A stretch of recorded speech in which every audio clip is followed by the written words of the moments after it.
सरकारसोबत चर्चा करण्यासाठी आमचे दरवाजे केव्हाही उघडे, मनोज जरांगेंची प्रतिक्रिया. तर अंमलबजावणीसाठी 12 महिने लागतात का, जरांगेंचा सरकारला सवाल. जालन्यातल्या अंतरवाली सराटीमध्ये मनोज जरांगेंचं उपोषण सुरूच. भेट घ्यायला येणारे नेते मराठा म्हणून भेटायला येत आहेत, त्यांना फक्त समाजाचे प्रश्न सांगतो, जरांगेंची प्रतिक्रिया. राज्य सरकारच्या वतीनं आज मंत्री शंभूराज देसाई अंतरवालीमध्ये येणार. मनोज जरांगेंशी त्यांच्या मागण्यांबाबत चर्चा करणार. मागील काळात मनोज जरांगेंच्या मागण्यांबाबत सकारात्मक निर्णय घेतले गेले. आताही त्यांच्यासोबत चर्चा करण्यात आलेली आहे, त्यामुळे जरांगेंनी दमानं घ्यावं. मंत्री गुलाबराव पाटील यांची जरांगेंच्या विधानसभा निवडणूक लढवण्याच्या इशाऱ्यावर प्रतिक्रिया. सरकार ओबीसींना दुय्यम वागणूक देत असल्याचा लक्ष्मण हाकेंचा आरोप. हाकेंना पोलिसांची आंदोलन न करण्याची नोटीस. अंबडमधल्या बैठकीमध्ये भूमिका घेणार.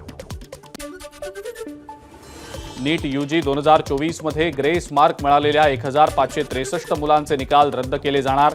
नीट घोळाबाबत सुप्रीम कोर्टात केंद्र सरकारची माहिती. निकाल रद्द झालेल्यांना पुन्हा परीक्षा देण्याची सरकारची मुभा.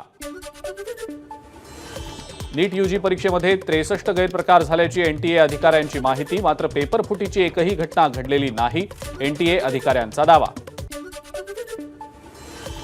पळत्याच्या गळ्यात राज्यसभा घालण्यापेक्षा घरातल्या विश्वासू व्यक्तीला दिली तरच ती टिकेल, इतरांचा काही भरोसा नाही अशी चर्चा सुरू आहे. रोहित पवारांची अजित पवारांवर टीका. सुनेत्रा काकी किंवा पार्थ यांना शुभेच्छा आणि अभिनंदन. रोहित पवारांची एक्सवर पोस्ट. विधान परिषद निवडणुकीसाठी भाजपनं कंबर कसली. पदवीधर निवडणुकीसाठी भाजपचा आज संध्याकाळी 7 वाजता मुंबईतल्या रंगशारदा इथं मेळावा. उपमुख्यमंत्री देवेंद्र फडणवीस आणि मुंबई भाजप अध्यक्ष आशिष शेलार उपस्थित राहणार. मोहन भागवत मणिपूरला गेले नाहीत, काश्मीरमध्येही गेले नाहीत. मोदी शहा जात नाहीत तर तुम्ही जा, आम्ही तुमच्याबरोबर येऊ, तुम्ही नेतृत्व करा, देशहितासाठी आम्ही सोबत येऊ. मोहन भागवत यांच्या मणिपूरच्या वक्तव्यावरनं संजय राऊतांची प्रतिक्रिया. लोकसेवकानं अहंकारी असू नये असं मोहन भागवत म्हणाले, पण अहंकाराच्या सगळ्या मर्यादा मोदी आणि शहांनी तोडल्यात. भाजपात तुमचे खूप लोक आहेत, ते मोदी आणि शहांविरोधात बंडखोरी करणार का, राऊतांचा भागवतांना सवाल. भाजपचे प्रदेशाध्यक्ष चंद्रशेखर बावनकुळे पालघर जिल्हा दौऱ्यावर. पदवीधर मतदारसंघाच्या निवडणुकीसाठीचा आढावा घेणार. कुणीही चुकीचं पाऊल उचलू नका. टोकाचं पाऊल उचलणार असाल तर राजकारण कसं करणार, पंकजा मुंडेंचं कार्यकर्त्यांना आवाहन. आपल्याला तिकीट मिळू नये म्हणून आमदार सुभाष धोटेंनी पैशांचं आमिष दाखवल्याचा आरोप. चंद्रपूर काँग्रेसमधील दुफळी चव्हाट्यावर.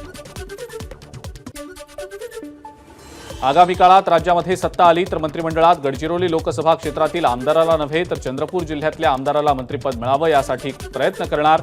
नवनिर्वाचित खासदार प्रतिभा धानोरकर यांची विरोधी पक्षनेत्यांवर नाव न घेता टीका. विधिमंडळ सचिवालयाकडनं कामकाज सल्लागार समितीची उद्या विधान भवनामध्ये बैठक. विरोधी पक्षांची भूमिका महत्वाची. पावसाळी अधिवेशनाच्या पार्श्वभूमीवर बैठकीमध्ये चर्चा होणार. पुणे कल्याणीनगर अपघातात मृत्यू झालेले तरुण तरुणी दारू पिऊन होते आणि त्यांच्यामुळेच अपघात झाल्याचं सिद्ध करण्याचा प्रयत्न सुरू. पुणे अपघात प्रकरणी अनिल देशमुख यांचे गंभीर आरोप. पुणे रक्तचाचणी फेरफार प्रकरणी बाल न्याय मंडळाच्या आवारात झाली पैशांची देवाणघेवाण. शिपाई घटकांबळेला 50,000 तर डॉक्टर हळनोरला दिले 2.5 लाख रुपये. कॉग्निझंट आणि L&T कंपनीकडनं पर्यावरण विभागाला 4.5 कोटींची लाच. पर्यावरण विभागाच्या 4 तत्कालीन अधिकाऱ्यांसह 5 जणांवर पुण्याच्या बंड गार्डन पोलीस ठाण्यामध्ये गुन्हा दाखल. 1.5 लाखांच्या लाच प्रकरणामध्ये राज्याचे पुरातत्व आणि वस्तू संग्रहालय संचालनालय संचालक तेजस गर्गे यांचं निलंबन. सांस्कृतिक कार्यमंत्री सुधीर मुनगंटीवार यांची कारवाई. बल्लारपूरमधल्या बामणी प्रोटीन कारखाना बंद केल्यानं 250 कामगार आणि त्यांचे कुटुंबीय आले रस्त्यावर. या विरोधात गेल्या 15 दिवसांपासून कामगारांचं आंदोलन सुरू. मुख्यमंत्र्यांच्या ठाण्यातल्या निवासस्थानाबाहेर सुपरमॅक्स कंपनीच्या कामगारांचं आंदोलन. 2 वर्ष सुपरमॅक्स कंपनीचा प्रलंबित विषय मार्गी न लागल्यानं कामगार आक्रमक. सोलापूरमध्ये झोपडपट्टी परिसरात राहणाऱ्या अल्फिया पठाणचे नीट परीक्षेत यश. सर्व स्तरांवरनं अल्फियाचं कौतुक. एबीपीच्या बातमीनंतर MIM कडून 50,000ची मदत. नाशिकच्या मालेगावमध्ये कृषी विभाग अलर्ट मोडवर. कृषी सेवा केंद्र चालकांनी शेतकऱ्यांकडून बियाण्यांच्या किमतीहून जास्त पैसे आकारल्यास परवाने निलंबित होणार. बी बियाणे खरेदीसाठी शेतकऱ्यांची होतीये गर्दी. तरळे कोल्हापूर राष्ट्रीय महामार्ग असलेल्या पश्चिम महाराष्ट्राला जोडणाऱ्या प्रमुख मार्गावर करूळ घाटाच्या नूतनीकरणाची तिसरी डेडलाईनही हुकली. त्यामुळे करूळ घाट वाहतुकीला केव्हा सुरू होणार याकडे प्रवासी, वाहन चालक आणि व्यापाऱ्यांचे डोळे. मुंबईतल्या पश्चिम उपनगरांमध्ये पावसाची दमदार हजेरी. उकाड्यापासून हैराण मुंबईकरांना दिलासा, तर ऑफिसला जाणाऱ्यांची मात्र तारांबळ.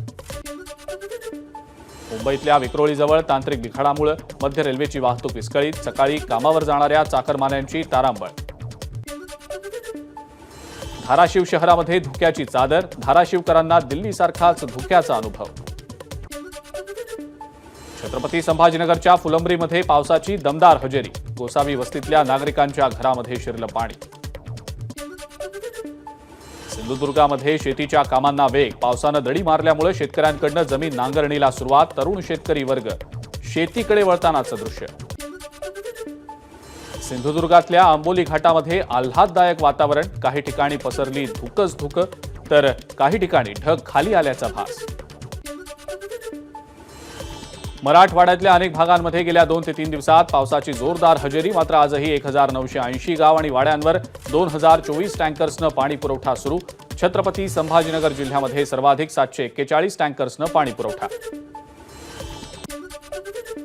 अहमदनगरच्या पाथर्डीमधल्या भवरवाडीमध्ये कापूस लागवडीसह खत पेरणी सुरू. भवरवाडी परिसरात समाधानकारक पावसामुळे शेतीच्या कामांना वेग. वर्धा जिल्ह्याभरामध्ये कापूस लागवडीला सुरुवात. लाखो रुपयांचं बियाणं पेरल्यानंतर शेतकरी पावसाच्या प्रतीक्षेत.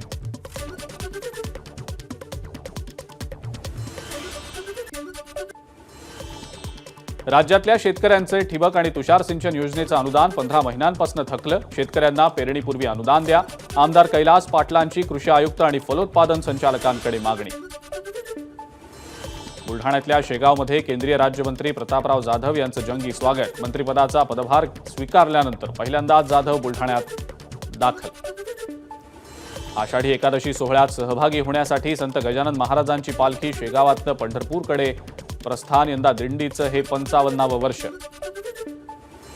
केंद्रीय राज्यमंत्री प्रतापराव जाधव यांनी संत गजानन महाराज समाधीचं घेतलं दर्शन. केंद्रीय राज्यमंत्रीपदाचा पदभार स्वीकारल्यानंतर ते पहिल्यांदाच बुलढाण्यात दाखल. हिंगोलीमध्ये नवनिर्वाचित खासदार नागेश आष्टीकर यांच्या अध्यक्षतेखाली कृषी विभागाची बैठक. शेतकऱ्यांची लूट करणाऱ्यांवर कारवाई करा, आष्टीकरांचे आदेश. बुलढाण्याच्या शेगावात केंद्रीय राज्यमंत्री प्रतापराव जाधव यांनी गजानन महाराजांचं घेतलं दर्शन. गजानन महाराजांच्या दर्शनानंतर जिल्ह्यात आणि देशामध्ये काम सुरू करणार, जाधव यांची प्रतिक्रिया. पुण्यातल्या गंगाधाम परिसरात डंपरच्या धडकेमध्ये महिलेचा मृत्यू.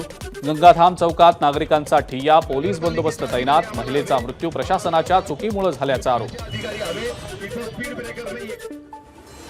पतीचा गळा आवळून पत्नीनं केली हत्या. अर्जुनी मोरगाव तालुक्यातल्या इसापूर इथली घटना. मेघश्याम भावे झोपेत असताना पत्नी वैशालीनं केली हत्या. पत्नीविरोधात गुन्हा दाखल. दिल्लीमधल्या अनेक भागांमध्ये भीषण पाणी टंचाई. जलसंकटावर आज सुप्रीम कोर्टात पुन्हा सुनावणी. काल कोर्टानं दिल्ली आणि हिमाचल सरकारला फटकारलं.